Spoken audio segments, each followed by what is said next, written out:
Media మిత్రులకి thank you. ఇక్కడ అందరూ వచ్చినందుకు, విచ్చేసిన పెద్దలందరికీ, మా ప్రొడ్యూసర్ గారికి, ఎస్పెషలీ ఆకాష్ జగన్నాథ్ గారికి.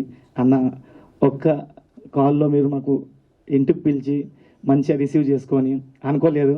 ఇంటికి వచ్చిన తర్వాత ఫస్ట్ ఆగిన తర్వాత ఒక బండి వచ్చింది.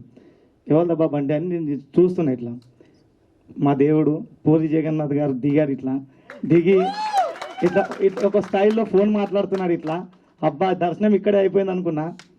కట్టు చూస్తే ఇక సార్ వెళ్ళిన తర్వాత ఆకాష్ గారిని కలిసి చెప్తే, అయ్యో నేను వస్తాను ఒక్క మాటలు వచ్చేసినందుకు thank you so much sir.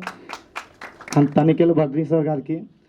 అక్కడ వచ్చిన తర్వాత చాలా మంచిగా మాకు యాజ్ అ డైరెక్టర్గా నాకేం కావాలో యాజ్ అ యాక్టర్ నుంచి అట్లా ఏం అనుకోకు శ్రీకాంత్, నువ్వు నాకు చెప్పేసాయి, దాంట్లో మళ్ళీ కరెక్షన్స్ ఉంటే నేను చేసుకుంటా అని మంచి డైలాగ్స్ అవి ఆయనే మళ్ళీ కరెక్ట్ చేసుకొని, అంటే మా తెలుగు అక్కడ తెలుగు మాట్లాడే తెలుగు ఎట్లుంటుందంటే ఇక్కడ తెలుగు అక్కడ మరాఠీ తెలుగు మిక్స్ ఉంటుంది.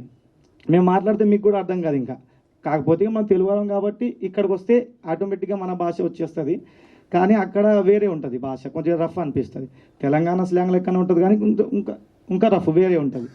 అట్లా మెయిన్ అంటే మెయిన్ మా టీం, నేను నమ్మిన టీం అని ఆ టీం మొత్తం నాతో ఉండి ఈయన దగ్గర ట్రావెల్ అవుతూనే గణేష్ కోయిగా సార్తో మేము అంటే కలిసామన్నమాట. ఒక గణపతి మండలి ఉంటుంది కదా, ఏమంటారు మీరు,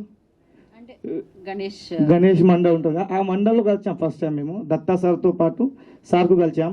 నాకు ఇట్లా అనిపిస్తుంది, ఇప్పుడు ఇందాక వీడియో చూసేటప్పుడు ఏ గణపతి మండలిలో ఏ గణపతి కాడ కలిసినాంలే అదే వినాయకుడు ఆయననే చేపించుకుంటూ ఇదంతా అన్నట్టు ఫీల్ వచ్చింది అది చూసిన తర్వాత.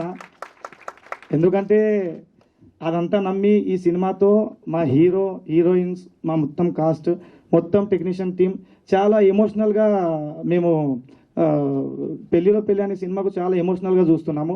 ఆ ఎమోషన్ మీకు కూడా ఖచ్చితంగా లాస్ట్లో వస్తుంది.